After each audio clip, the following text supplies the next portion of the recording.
আসসালামু আলাইকুম প্রাণপ্রিয় শিক্ষার্থীরা, আশা করি অনেক অনেক ভালো আছো, সুস্থ আছো। আর মহান সৃষ্টিকর্তার নাম নিয়ে শুরু করছি আমাদের 18 নম্বর ক্লাস। আমরা এর আগে 17টি ক্লাস শেষ করেছি। 18 নম্বর ক্লাসে আমরা নতুন নয় এমন কিছু জানতে চাচ্ছি যেটা আমরা ছোটোবেলা থেকে পড়ে আসছি, বাট অনেকেই ক্লিয়ার না। আমরা আজকে যেটা শিখতে যাচ্ছি সেটা দিয়ে অনেক অনেক অনেক লেখা আমরা লিখতে পারবো, অনেক অনেক সেন্টেন্স আমরা সুন্দরভাবে নিজে নিজে বানিয়ে লিখতে পারবো। সো সেটা হলো ক্রিয়াবিহীন বাক্যের ট্রান্সলেশন বা হচ্ছে অনুবাদ। সো তোমাদের আগে, সবার আগে যেটা আমি প্রতি ক্লাসে করি সেটা হলো তোমাদেরকে যে এই কমন 7টা লাকি 7 পয়েন্ট, এই লাকি 7 পয়েন্ট দেখাই যাতে করে তোমরা মনে করতে পারো যে না, এইভাবেই আমাদের শিখতে হবে। সো আমি তোমাদেরকে যে এই বিষয় নিয়ে একটু আলোচনা করব সেটার আগে তোমাদেরকে একটু দেখাতে চাই যে আমরা প্রত্যেকটা ক্লাসে যেভাবে আগাচ্ছি, সাবজেক্ট কীভাবে লিখতে হয়। দেখো, আমি সাবজেক্ট কীভাবে লিখতে হয় এটা খুব সুন্দরভাবে শেখানোর চেষ্টা করেছি। এরপরে ফাইনাইট ভার্ব নিয়ে যখন আলোচনা আসে, আমরা এখনও ভার্বের মধ্যে আছি, আমাদের এতটুকুর মধ্যে কিন্তু আছি। তো সেখানে টেন্স পড়েছি, মডাল ভার্ব পড়েছি, টেন্সের অ্যাক্টিভ এবং মডাল ভার্বের প্যাসিভ অ্যাক্টিভ, তারপর হচ্ছে টেন্সের অ্যাক্টিভ প্যাসিভ, সব কিন্তু আমরা পড়ে ফেলেছি। সো আজকে আমরা পড়তে যাচ্ছি বি ভার্ব এবং হ্যাভিং ভার্ব। সো এই বি ভার্ব এবং হ্যাভিং ভার্ব আমরা কীভাবে ইউজ করি সেটা হলো, আমাদের সাধারণত বি ভার্বটা ইউজ করা হয় ক্রিয়াবিহীন বাক্যকে আমরা যখন লিখি। ক্রিয়াবিহীন বাক্যটা মানে কি? যেমন আমরা দেখি এরকম অনেক সেন্টেন্স আছে যে আমরা সেখানে ভার্ব বা ক্রিয়া দেখি না। যেমন আমরা বলি সে সুন্দর, তার মানে সে এটা হচ্ছে প্রোনাউন, সুন্দর হচ্ছে কি অ্যাজেক্টিভ। এখন কথা হলো, প্রোনাউন পেলাম আর হচ্ছে সুন্দর অ্যাজেক্টিভ পেলাম, তাহলে ভার্ব কোথায়? আমরা জানি ভার্ব ছাড়া তো কোনো সেন্টেন্স হতেই পারে না, তার মানে আমাদের অবশ্যই ভার্ব লাগবে। সো এই ভার্বটা আমরা ইউজ করে থাকি বি ভার্ব হিসেবে। সো আমি সেগুলোই তোমাদেরকে দেখাবো। এরকম অনেক সেন্টেন্স আছে। আমি যদি বলি রাকিব একজন মেধাবী ছেলে, রাকিব একজন মেধাবী ছেলে, তার মানে হচ্ছে রাকিব হচ্ছে নাউন, একজন আর্টিকেল, তারপর হচ্ছে মেধাবী, মেধাবী হচ্ছে অ্যাজেক্টিভ, আর ছেলে হচ্ছে কি নাউন। তো এখানে তো আমরা ভার পাচ্ছি না। সো এইরকম যখন ভার পাবো না, তখন এই ক্রিয়াবিহীন বাক্যকে আমরা অ্যাম, ইজ, আর, ওয়াজ, ওয়ার এগুলো দিয়ে ব্যবহার করে থাকি। সো আমরা সেগুলো শিখবো। সো তোমাদেরকে যেটা বলছিলাম, যেমন আমি লিখলাম যে রাকিব একজন ভালো ছেলে। সো একটু খেয়াল করে দেখো, এখানে রাকিব এটা হচ্ছে কি নাউন, একজন হচ্ছে কি আর্টিকেল, ভালো এটা হচ্ছে কি অ্যাডজেক্টিভ, ছেলে হচ্ছে কি নাউন। তার মানে এখানে দেখো আমরা কিন্তু ভার্ব বা ক্রিয়া পাচ্ছি না। সো এরকম বিষয় যদি আমরা দেখি তাহলে আমাদের টেনশন করার কিছু নেই, আমরা বি ভার্ব ইউজ করব। এছাড়া আমি যদি বলি সেলিম একজন সৎ ও দক্ষ মানুষ। একটু খেয়াল করে দেখো, সেলিম নাউন, সেলিম হচ্ছে কি নাউন, একজন হচ্ছে কি আর্টিকেল, এ সৎ অনেস্ট, যেহেতু অনেস্ট আছে তার মানে অ্যান হবে অনেস্ট, এরপর হচ্ছে অ্যান্ড কনজাংশন, দক্ষ এখানে আমরা দেখতে পাচ্ছি অ্যাডজেক্টিভ, মানুষ, মানুষ হচ্ছে নাউন। তো একটু খেয়াল করে দেখো, এখানে এই জায়গায় নাউন আছে, আর্টিকেল আছে, অ্যাডজেক্টিভ আছে, এরপরে কনজাংশন আছে, অ্যাডজেক্টিভ আছে, নাউন আছে, কিন্তু খেয়াল করে দেখো তো এখানে কোনো ক্রিয়া বা ভার্ব আছে? ভার্ব নাই। যেহেতু ভার্ব নাই, তার মানে আমাদেরকে মাথায় নিয়ে আসতে হবে যেখানে ভার্ব বা ক্রিয়া নেই সেইখানে আমরা এম, ইজ, আর, ওয়াজের ব্যবহার করতে পারি। সো আমাদের আজকের ক্লাসে এই বেসিক আলোচনাটাই করব, এবং তোমরা এটা জানলে হাজার হাজার সেন্টেন্স নিজেরা বানিয়ে লিখতে পারবে। দেখো, এটা একটা শেখার পদ্ধতি, এটা একটা বেসিক জিনিস। তুমি যদি একবার ভালোভাবে বুঝো তাহলে তোমার জন্য এগুলো খুব ইজি হয়ে যাবে। সো আমি তোমাদেরকে নিয়ে যাব এখন মেইন আলোচনায়। দেখো, আমি একটা সেন্টেন্স এখানে দেখাচ্ছি, সেটা হলো আমাদের দেশের অর্থনৈতিক উন্নয়ন খুবই গুরুত্বপূর্ণ। এইখানে দেখো, আমাদের দেশের অর্থনৈতিক উন্নয়ন, এই যে আমাদের দেশের অর্থনৈতিক উন্নয়ন, এটা পুরোটা একটা কি সাবজেক্ট। আমাদের দেশের কি? আমাদের দেশের অর্থনৈতিক উন্নয়ন। তার মানে এখানে দেখো যে the economic development of our country, তোমাদেরকে আমি সাবজেক্ট লিখে শিখিয়েছি। Subject the plus adjective plus noun, ঠিক আছে, এরপরে অফ, এরপর হচ্ছে নাউন, ঠিক আছে। এভাবে কিন্তু আমাদের একটা সাবজেক্ট হয়। এই সাবজেক্ট আমরা দেখলাম, এরপর হচ্ছে খুবই গুরুত্বপূর্ণ, এখানে হচ্ছে ভেরি, আর গুরুত্বপূর্ণ হচ্ছে কি ইম্পর্টেন্ট বা অ্যাডজেক্টিভ। সো একটু খেয়াল করে দেখো, আমরা যদি বলি এই সেন্টেন্সটাকে একটু যদি লিখতে চাই, তাহলে আমাদের দেশের অর্থনৈতিক উন্নয়ন, তাহলে হচ্ছে দ্য ইকোনমিক ডেভেলপমেন্ট, যেহেতু অর্থনৈতিক আছে তার মানে দ্য ইকোনমিক ডেভেলপমেন্ট, তাহলে the economic development of our country, এটা হচ্ছে subject, the economic development of our country. আমরা একবারে সাবজেক্ট কিভাবে লিখতে হয় যে ক্লাস করেছিলাম সেখানে কিন্তু এইভাবে আলোচনা করেছিলাম, মনে আছে তোমাদের? সেভাবেই কিন্তু আমরা শিখছি। এরপর হচ্ছে খুবই, ভেরি ইম্পর্ট্যান্ট, তার মানে এখানে কি নাই, ভার্ব নাই। তোমাকে আমাকে অবশ্যই কি বসাতে হবে, ভার্ব বসাতে হবে। সো আমরা এখন কি করব, ভার্ব বসাবো। তাহলে আমরা এখানে যদি ভার্ব বসাই তাহলে কি বলবো, the economic development of our country is very important, the economic development of our country is very important. দেখছো, মানে এরকম তুমি অনেক অনেক অনেক অনেক সেন্টেন্স বানাতে পারবা। তুমি যদি বলো এভাবে যে আমাদের গ্রামের উন্নয়ন খুবই প্রয়োজন, ঠিক আছে, আমাদের দেশে দক্ষ লোক প্রয়োজন, এরকম অনেক অনেক অনেক তুমি উদাহরণ দিয়ে সুন্দরভাবে লিখতে পারবা। ঠিক আছে, দেখো আরও কিছু দেখাই। তার নেতৃত্ব এবং দৃষ্টিভঙ্গি আমাদের কোম্পানির জন্য অমূল্য। তাহলে এখানে খেয়াল করে দেখো যে সাবজেক্টটা হচ্ছে কি, তার নেতৃত্ব দৃষ্টিভঙ্গি, ঠিক আছে, তাহলে হিজ লিডারশিপ অ্যান্ড ভিশন। তাহলে এখানে যেহেতু প্লুরাল, তাহলে আর ইনভ্যালুয়েবল টু আওয়ার কোম্পানি। দেখো সাবজেক্ট কীভাবে লিখতে হয় সেটা কিন্তু তুমি জেনেছো, আর আমি একটু তোমাদেরকে মনে করিয়ে দেওয়ার জন্যই কিন্তু সাবজেক্টগুলো একটু বড় বড় করে দিয়েছি, যাতে করে তোমরা সহজেই সেটা ক্যাপচার করতে পারো। সো এখানে আমরা দেখতে পাচ্ছি his leadership and vision are invaluable to our company. So এখানে আমরা দেখতে পাচ্ছি, এভাবে আমরা লিখতে পারি তোমার বন্ধুত্ব খুব মূল্যবান। তাহলে তোমার বন্ধুত্ব এটা হচ্ছে সাবজেক্ট, খুব এটা হচ্ছে কি অ্যাডভার্ব, মূল্যবান, মূল্যবান হচ্ছে কি অ্যাডজেক্টিভ। তাহলে যে তোমার বন্ধুত্ব এটা হচ্ছে সাবজেক্ট, তারপর হচ্ছে খুব অ্যাডভার্ব, মূল্যবান হচ্ছে অ্যাডজেক্টিভ। কিন্তু এখানে তো আমরা কোনো ভার্ব পাচ্ছি না, নো প্রবলেম, ভার্ব না পেলে কোনো টেনশন নাই, ভার্ব আমরা পেয়ে যাবো, সমস্যা নেই। এবার দেখো ইউর ফ্রেন্ডশিপ, ইউর ফ্রেন্ডশিপ। আচ্ছা এখানে তোমাদেরকে আমি একটু বলি যে এম বসে কোথায়, আমরা জানি আয়ের সাথে এম বসে। এবার আসলে ইজ কোথায় বসে, আমরা জানি সিঙ্গুলারের সাথে কি বসে, ইজ বসে। এবার দেখো আর কোথায় বসে, প্লুরালের সাথে। অনেকে কনফিউজড হয়ে যায় যে ভাই এগুলো কোথায় বসে, এগুলো একবারে বেসিক জিনিস, আমরা একবারে আগেও কিন্তু আলোচনা করেছিলাম। সো আয়ের সাথে এম, সিঙ্গুলারের সাথে ইজ, প্লুরালের সাথে আর, এগুলো হচ্ছে প্রেজেন্ট টেন্স, এগুলো হচ্ছে কি প্রেজেন্ট টেন্সে।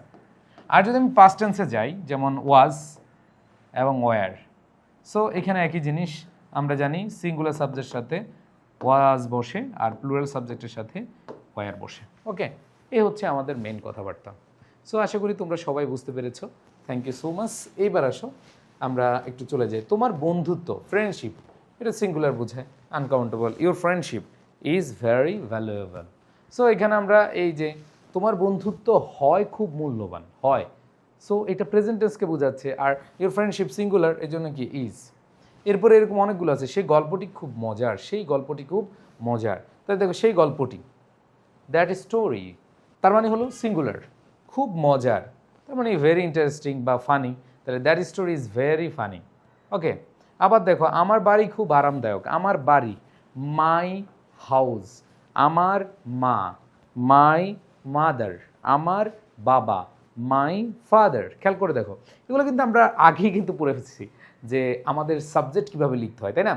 তো সাবজেক্ট এভাবে লিখতে হয়, আমার বাড়ি খুবই আরামদায়ক, তাহলে মানে আমরা বলতে পারি my house is very comfortable, my house is very comfortable. তো তোমরা এরকম অনেক অনেক সেন্টেন্স কিন্তু নিজেরাই বানাতে পারো এবং নিজেদের বানাতে হবে, এটা হচ্ছে বড় বিষয়। এরপরে আসো, এরকম আমি যদি দেখি তোমার প্রবন্ধ খুব অনুপ্রেরণামূলক, তাহলে তোমার প্রবন্ধ, তাহলে your as is very inspiring, জানি অনুপ্রেরণামূলক মানে হচ্ছে ইন্সপায়ারিং, তাহলে your as is very inspiring.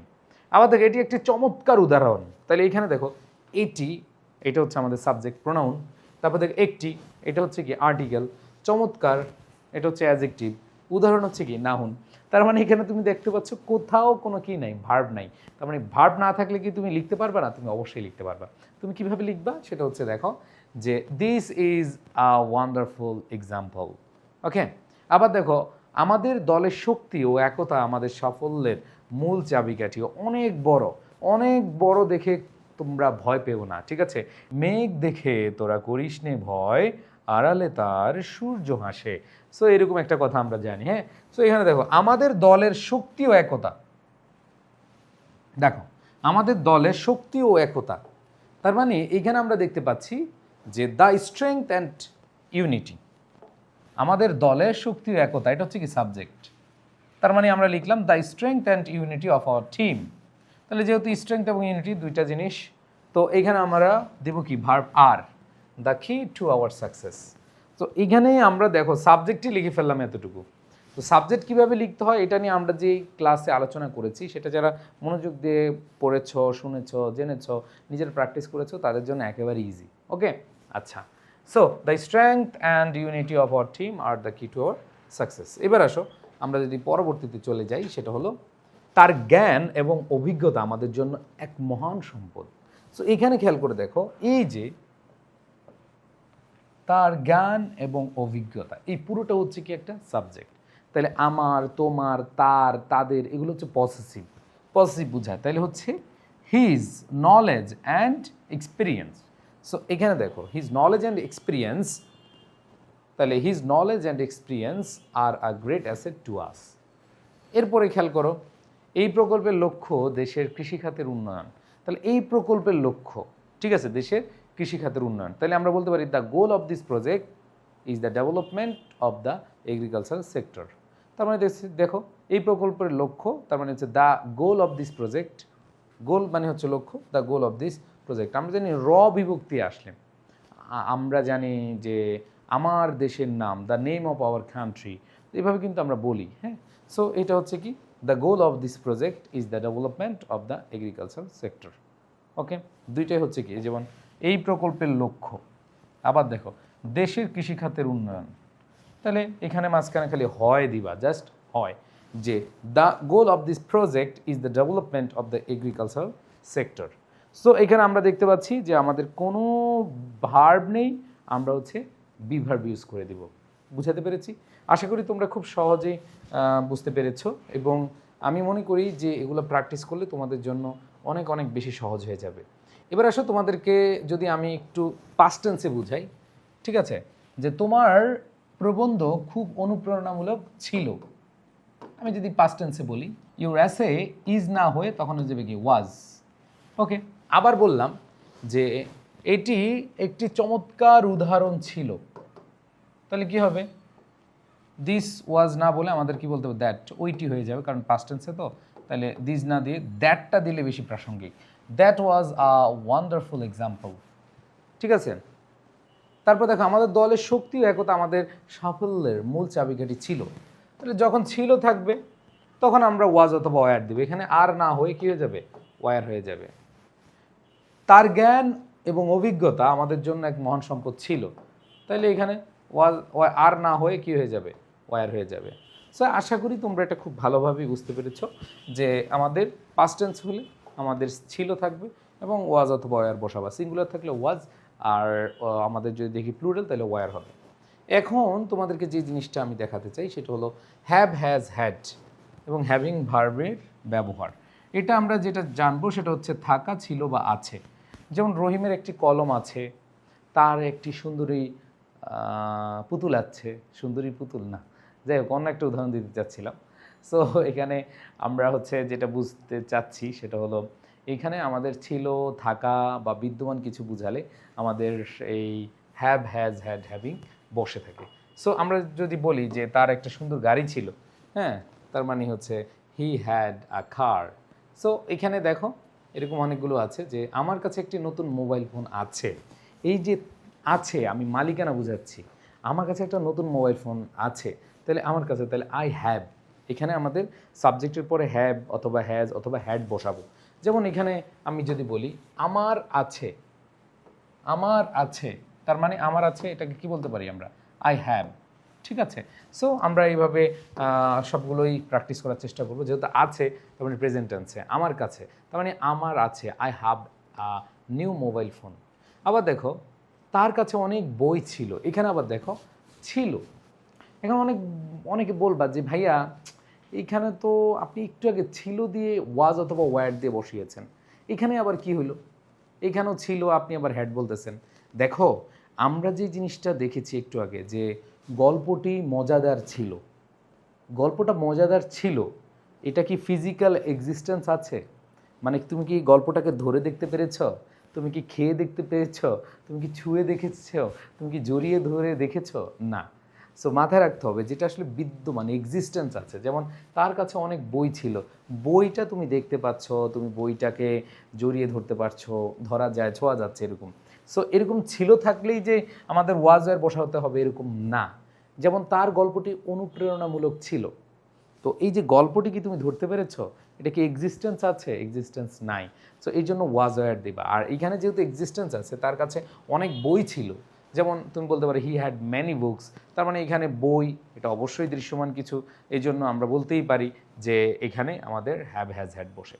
আবার দেখো আমাদের কাছে অনেক কাজ রয়েছে, কাজ রয়েছে তার মানে আছে, আছে বোঝাচ্ছে, তার মানে হচ্ছে আমাদের কাছে, তার মানে আমাদের রয়েছে, তার মানে উই হ্যাভ, উই হ্যাভ, আমার আছে, আমার আছে, আই হ্যাভ, তার আছে, হি হ্যাজ, তাদের আছে, দে হ্যাভ, দে হ্যাভ।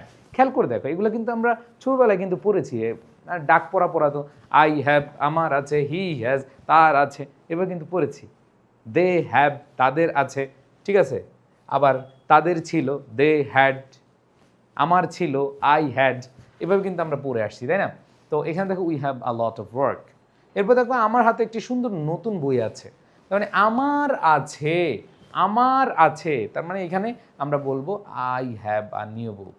এবার দেখো আমার বন্ধুর কাছে একটি সুন্দর গিটার আছে, তাহলে আমার বন্ধুর আছে, তাহলে মাই ফ্রেন্ড, এটা আমার না, আমার বন্ধুর, তাইলে এখানে আমরা দেবো কি my friend has a beautiful guitar.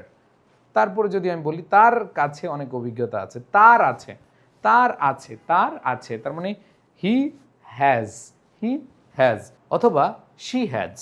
So আমরা হি হ্যাজও বলতে পারি, শি হ্যাজও বলতে পারি, তাহলে হি has a lot of experience. So আমরা এখানে কিন্তু দেখতে পাচ্ছি। এবার দেখো আমাদের কাছে সময় ছিল না, তার মানে আমাদের ছিল না, তার মানে এটা নেগেটিভ।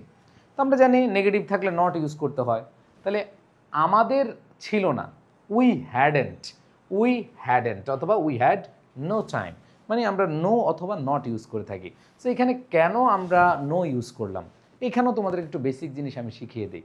মনে রাখবা নো এর পরে নাউন বসে, মানে তুমি নট এবং নোর মধ্যে যদি কম্পেয়ার করো তাহলে মাথায় রাখতে হবে নো এর পরে নাউন বসবে আর নটের পরে অ্যাজেক্টিভ বসবে। আবার বলছি, নো এর পরে নাউন বসবে, নটের পরে অ্যাজেক্টিভ বসবে। তো এখানে we had no time, time এখানে হচ্ছে নাউন, এই জন্য নো বসেছে, ঠিক আছে। যদি এখানে অ্যাজেক্টিভ থাকতো তাহলে তুমি হচ্ছে নট ইউজ করতে পারতা। এরপর আসো তার কাছে একটা বিশেষ সক্ষমতা বা ক্ষমতা ছিল, তার ছিল, তার ছিল, তার মানে he had I special ability. আবার দেখো আমার কাছে অনেক স্মৃতি ছিল, আই হ্যাড, আমার ছিল, আই হ্যাড, তার ছিল, হি হ্যাড, তাদের ছিল, দে হ্যাড। এভাবে কিন্তু আমরা পড়ে আসছি, তাই না? জাস্ট ওইভাবেই তোমরা পড়বা। সো দেখো আই হ্যাড মেনি মেমোরিজ। আবার খেয়াল করে দেখো আমার ছোটবেলায় অনেক কুকুর ছিল, মানে আমার ছিল, আমার ছিল, তোমার ছিল, তাদের ছিল, আমাদের ছিল, এভাবে যদি তুমি ধরতে পারো না, এই যে ছিল থাকা আর ছিলর মধ্যে একটা পার্থক্য তোমাদেরকে বুঝিয়েছি, যদি ফিজিক্যাল এক্সিস্টেন্স থাকে তাহলে তুমি হ্যাড ইউজ করবা, আর যদি ফিজিক্যাল এক্সিস্টেন্স না থাকে তখন তুমি ওয়াজ অথবা ওয়ার ইউজ করবা, ঠিক আছে? সো এই জিনিসগুলো তোমাদের মাথায় রাখতে হবে। সো এখানে দেখো কি বলা আছে যে আমার ছিল, তার মানে আই হ্যাড কি ছিল, ম্যানি ডগস, কখন, ইন মাই চাইল্ডহুড। সো এগুলো আমি আরও কয়েকদিন পরে, যেহেতু আমরা আসলে স্টেপ বাই স্টেপ শিখছি, তোমাদের কিন্তু এখনও শেখা হয়নি, তোমাদের স্টেপ বাই স্টেপ শিখবা অথবা শেখা হয়েছে কখন জানবা, সেটা হলো তোমরা যখন অনেক সেন্টেন্স নিজে পুরো সেন্টেন্সের কী করতে পারো, ট্রান্সলেট করতে পারো, নিজে নিজে লিখতে পারো, তখন তুমি মনে করবা যে তুমি পারছো। দেখো আমাদের কাছে সময় ছিল না, তার মানে আমাদের কাছে সময় ছিল না মানে কি ভাইয়া, এখানে অবশ্যই আমাদের ছিল না, উই হ্যাড নো টাইম, যেহেতু টাইম এখানে নাউন, সো এখানে আসলে আমাদের অবশ্যই নো ইউজ করব, এখানে নট ইউজ করব না। ওকে, আচ্ছা। সো আমাদের এরকম আরও যদি উদাহরণ দেখি, আমার ছোটোবেলায় অনেক কুকুর ছিল, যদি এটা আমরা দেখেছি যে I had many dogs in my childhood, তার কাছে একটি দারুণ আইডিয়া আছে বা ধারণা আছে, তারপরে আমরা বলতে পারি তার আছে, he has a great idea. Okay, তারপরে খেয়াল করে দেখো আমাদের কাছে অনেক প্রাকৃতিক সম্পদ রয়েছে, এই যে রয়েছে তার মানে হচ্ছে এইখানে আমাদের হ্যাভ অথবা হ্যাজ ইউজ করতে হবে। এখন কথা হলো কার কাছে আছে, আমাদের আছে, তার মানে আমাদের হচ্ছে উই, আর উইয়ের সাথে হ্যাজ হয় না, আমরা জানি উইয়ের সাথে হ্যাভ হয়। আমি একটু তোমাদেরকে লিখে দিই তাহলে তোমরা বুঝতে পারবা, যেমন আই অথবা ইউ, ঠিক আছে, দে, উই, হ্যাঁ এক কথার প্লুরাল, এগুলোর সাথে আসলে হ্যাভ বসে প্রেজেন্ট টেন্সে। আর সিঙ্গুলার যেমন হি, শি, ঠিক আছে, ইট বা সিঙ্গুলার ইটও আছে, হ্যাঁ এগুলোর ক্ষেত্রে আমাদের হ্যাজ বসে। আর হ্যাড এটা যেহেতু অতীত একটাই, আয়ের সাথে বসে, ইউর সাথে বসে, দের সাথে বসে, উইয়ের সাথে বসে, হ্যাঁ মানে যতগুলো আছে সবগুলোর সাথে কি বসে, হ্যাড বসে। সো এটা নিয়ে আমাদের কোনো কনফিউশন নাই। সো খেয়াল করে দেখো যে we have a lot of natural resources, আমাদের রয়েছে প্রাকৃতিক সম্পদ, তাহলে we have a lot of natural resources. তার কাছেও অসংখ্য বা অনেক তথ্য ছিল, তার মানে তার ছিল, হি হ্যাড, এখানে ছিল যেহেতু হ্যাড, তাহলে তার ছিল, তার মানে he had a lot of information. যদি এখানে হ্যাজ চলে আসছে তোমরা একটু কারেকশন করে নিও, এটা হ্যাড হবে, এটা কি হবে, হ্যাড হবে। তার ছিল অসংখ্য বা অনেক তথ্য, এখানে হ্যাড হবে, আবার বলছি আমি কারেকশন করে দিলাম। তার কাছে একটি বিশেষ ক্ষমতা ছিল, তখন বলতে পারি he had a special ability. So আমরা দেখতে পাচ্ছি প্রত্যেকটা কিন্তু আমরা পারছি এবং আমরা আশা করি নিজেরা চেষ্টা করলে আরও পারবো। আমার কাছে অনেক স্মৃতি ছিল, তার মানে I had many memories. Okay, so দেখো প্রত্যেকটা জায়গায় কিন্তু আমরা আছে, ছিল, থাকা বা বিদ্যমান বুঝিয়েছে এরকম বিষয় আমরা দেখতে পেয়েছি। সো আমরা দেখতে দেখতে মোটামুটি আমাদের যে টার্গেট, আমাদের যেই বি ভার্ব এবং হ্যাভিং ভার্ব দিয়ে যেগুলো আমরা সেন্টেন্স গঠন করতে পারি সেগুলো দেখলাম। এখন কথা হলো যে ভাইয়া যদি তুমি না পড়ো, যদি তুমি জাস্ট এই ক্লাসের মধ্যেই থাকো, আলটিমেটলি লাভ হবে না। তোমাকে অবশ্যই অবশ্যই যে কাজটা করতে হবে, অনেক অনেক বেশি কী করতে হবে, প্র্যাকটিস করতে হবে, নিজে নিজে বানিয়ে লিখতে হবে, তাহলে ভালো করতে পারবা। সো এই যে বানিয়ে লিখতে হলে তোমাদের কমন ভোকাবুলারিগুলো লাগবে। আমাদের যে রেন, রিচ, রিড, এগুলো হচ্ছে আমাদের আসলে কমন ভোকাবুলারিজ। আমরা প্রতি ক্লাসে আমাদের কমন ভোকাবুলারিগুলো দিয়ে থাকি, যাতে করে তোমরা খুব সহজে সেগুলো আয়ত্ত করতে পারো। সো আশা করি তোমরা আজকের ক্লাসটি খুব ভালোভাবে উপভোগ করেছো। তোমাদের সবার প্রতি শুভকামনা জানাচ্ছি। আল্লাহ হাফেজ, আসসালামু আলাইকুম।